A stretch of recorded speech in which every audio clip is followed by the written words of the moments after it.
تھے تو حضرت خباب نے کچھ منہ سے بولا نہیں اور اپنے دامن سے اپنی قمیض کو اٹھایا، جسم بتایا تو حضرت عمر جیسا جرنیل بہادر رونے لگا کہ سوئی برابر کوئی جگہ نہیں تھی کہ خباب کو داغدار نہ کیا ہو، اور فرمایا کہ ان آگ کے انگاروں پہ لٹا کر گلے میں رسی ڈال کے گھسیٹتے تھے، آپ کی چربی سے وہ انگار بجھتے تھے، آپ پر ظلم کی انتہا کر دی۔ میرے بھائیو دوستو، حضرت سنیرہ رضی اللہ عنہ صنف نازک عورت ہے، اس کا مالک بدبخت مشرک اس کی اتنی سخت پٹائی کرتا مارتا حتیٰ کہ ان کی آنکھوں کی بصارت، آنکھوں کی بینائی ختم کر دی۔ دشمن نے کہا، للکارا اسے کہا اب اپنے رب کو پکار، تیرا معبود تیرا الہ تجھے بینائی لٹا دے۔ جب اس نے زنیرہ کو یہ بات کہی تو ادھر زنیرہ کے ہاتھ اٹھ گئے اور رب کے سامنے گڑ گڑانے لگی۔ وہ صنف نازک عورت کے ہاتھ اٹھے اور کہنے لگی، ربا مجھے مارا میرے دشمنوں نے، جسم کو لہولہان کر دیا، برداشت کرتی رہی، اب تیری غیرت کا مسئلہ آ گیا ہے، اب تیری غیرت کو اس بدبخت نے للکارا ہے۔ اے میرے رب تو میری بنائی واپس لٹانے پہ قادر ہے، میری بنائی کو واپس۔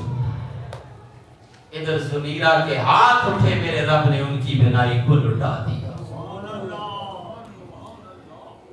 میرے عزیز، میرے نوجوان، کہ صنف نازک عورت ہے، اس کی آنکھوں کی بینائی ختم ہوگی، کیوں؟ اس دین کی وجہ سے، اس کلمے کی وجہ سے۔ اتنے واقعات ہیں صحابہ کے کہ آپ سنتے جائیں، ایمان کو تازگی بخشتے جائیں۔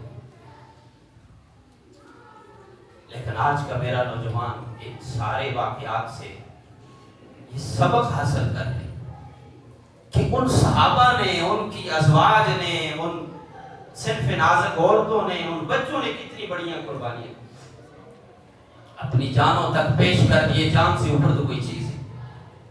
ہم کہاں جا رہے ہیں؟ ہمارا جوان کہاں جا رہا ہے؟ ہمیں اپنے نوجوان کو ماحول دینا ہو، مدارس کا ماحول دیں، مسجد کا ماحول دیں۔ آپ تبلیغی جماعت کے ساتھ، نیک لوگوں کے ساتھ، ان کی صحبت میں اپنے جوانوں کو وقف کریں، ان کی زندگیاں بدل جائیں گی۔ اپنے لوگ آج فتنے کا دور ہے، نیٹ کا دور چل رہا ہے۔ 2000 کے بعد کے نوجوانوں کے اندر وہ طاقت نہیں ہے، وہ صبر نہیں ہے، بڑے چھوٹے کی تمیز ختم ہو چکی، وہ پیار اور محبت اور مودت ختم ہو چکی ہے۔ ارے 2000 سے پہلے والے لوگوں کو بھی آپ معاف نہ کریں، اور اس کے بعد یہ 20 25 26 سال کا یہ جو عرصہ گزرا، ذرا اس میں بھی آپ ماں باپ رو رہے ہیں، اولاد بگڑ چکی، نافرمان ہو چکی، ماں باپ کو گھر سے نکال دیا، گالی گلوچ تک آ گئے۔ ارے کیا زندگی ہے؟ جب تربیت نہیں ہوگی، ماحول نہیں ہوگا، ہماری اولاد بگڑتی چلی جائے۔ خدا را اپنے نوجوانوں کو سنبھالے۔ مختلف یہاں کورسز ہوتے ہیں، سیرت کے نوجوان یہاں ان نوجوانوں کو جوڑتے ہیں، آپ ان کے ساتھ جڑتے ہیں، تبلیغ کے ساتھ وقف لگا، آپ اللہ والوں کی صحبت میں اپنے جوانوں کو دے دیں، پھر آپ دیکھیں کیسے ان کی زندگیاں بدلیں۔ میرے بھائیو دوستو، نوجوان ساتھیوں، حضرات صحابہ اکرام کے واقعات اپنے جوانوں کو پڑھائیں،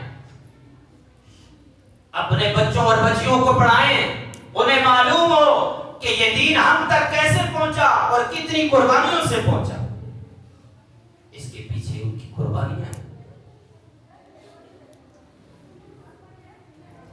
حضرت عبداللہ بن حذیفہ صحابی رضی اللہ عنہ، بڑے مشہور صحابی، عیسائی بادشاہ ہے ہرقل بادشاہ، گرفتار ہو گئے اور ان کے ہاتھ اور پاؤں باندھ دیے اور اپنے سپاہیوں سے کہا اسے لے جاؤ، اس کو ڈراؤ دھمکاؤ، عیسائیت قبول کر لے۔ جب حضرت حذیفہ رضی اللہ عنہ کو مجبور کیا تو انہوں نے کہا یہ نہیں ہو سکتا، کہا اس کو باندھ دو ہاتھ پاؤں اور تیر ایسے چلاؤ اس کے دائیں بائیں آر پار ہو جائیں، اور تیر حذیفہ کو لگے نہیں۔ ایسا کیا، پھر لایا 3 مرتبہ ایسا ہوا۔ تو حضرت حذیفہ رضی اللہ عنہ کیا فرمانے لگے، کیا جواب تھا؟ ہرقل بادشاہ ہے، عیسائی بادشاہ، اسے کہتا ہے جوان کتنا حسین ہے، کتنا خوبصورت جوان ہے، تیری جوانی پہ مجھے ترس آتا ہے، عیسائیت کو قبول کر لے، کلمہ چھوڑ دے، محمد کے پیچھے نہ پڑ، لیکن قربان جاؤں عبداللہ بن حذیفہ صحابی پہ، وہ کہتا ہے تمہاری بھول ہے، ایک مرتبہ کلمہ پڑھ لیا ہے، اب میری گردن کٹ سکتی ہے، جسم کے ٹکڑے ٹکڑے کروا سکتا ہوں، لیکن محمد کا کلمہ نہیں چھوڑ سکتا۔ اب کٹ تو سکتا ہوں، مر تو سکتا ہوں، لیکن محمد کو نہیں چھوڑ سکتا۔ وہ کہتا ہے اچھا، اور اس کو لایا گیا، اس کے سامنے 2 قیدیوں کو لایا گیا، اور اس حذیفہ سامی کے سامنے تیل کو ابالا، ایک بڑے کڑھائی میں تیل ڈالا، جوش مارنے لگا، 2 قیدیوں کو لا کے اس کڑھائی کے اندر ڈال دیا، اور اس کے دیکھتے دیکھتے وہ پک کے بھج گئے، ان کی ہڈیاں الگ، گوشت الگ ہو گیا۔ حضرت حذیفہ دیکھ رہے تھے، کہا اے حذیفہ کیا خیال ہے؟ فرمایا نہیں ہو سکتا، یہ نہیں ہو سکتا، فرمایا اب تیرا نمبر ہے۔ حضرت حذیفہ کی آنکھوں سے آنسو جاری ہوئے، وہ کہنے لگے حذیفہ شاہد ڈر چکا ہے، آنکھوں سے آنسو جاری ہے، واپس لے آؤ۔ حذیفہ سے پوچھا، اس کا وہی جواب تھا، میں مر جاؤں گا، کٹ جاؤں گا، نبی کی آنچ، نبی کی عزت پہ، نبی کی ناموس پر آنچ نہیں آنے دوں گا۔ فرمایا کہ پھر روتے کیوں ہو، ڈرے کیوں ہو؟ اور حذیفہ کا کیا جواب تھا؟ حضرت حذیفہ سامی کہتا ہے اور ظالم تو نے میرے رونے کا، میرے آنسوں کا غلط ترجمہ کیا ہے، غلط مطلب لیا ہے، اس لیے روتا نہیں ہو کہ موت کی ڈر سے رویا ہوں، نہ ہم موت سے نہیں ڈرا کرتے، ہم شمع یقین کے پروانے شعلوں سے محبت کرتے ہیں، ہم شمع یقین کے پروانے شعلوں سے محبت کرتے ہیں، اے ریس ہماری راہ سے ہٹ، ہم موت کی عزت کرتے ہیں، ہم تو موت کو گلے لگایا کرتے ہیں، ہم تو نبی کے عاشق ہیں، نبی کے غلام ہیں، ہم موت سے نہیں ڈرا کرتے، ہم ایمان پر کھیلا کرتے ہیں، اس لیے رویا ہوں کہ حذیفہ کی ایک جان ہے ابھی چلی جائے گی، ایک آج کہ میری 1000 جانیں ہوتی، آج نبی کے دین پر یکے بعد دیگرے اپنی 1000 جانیں قربان کرتا،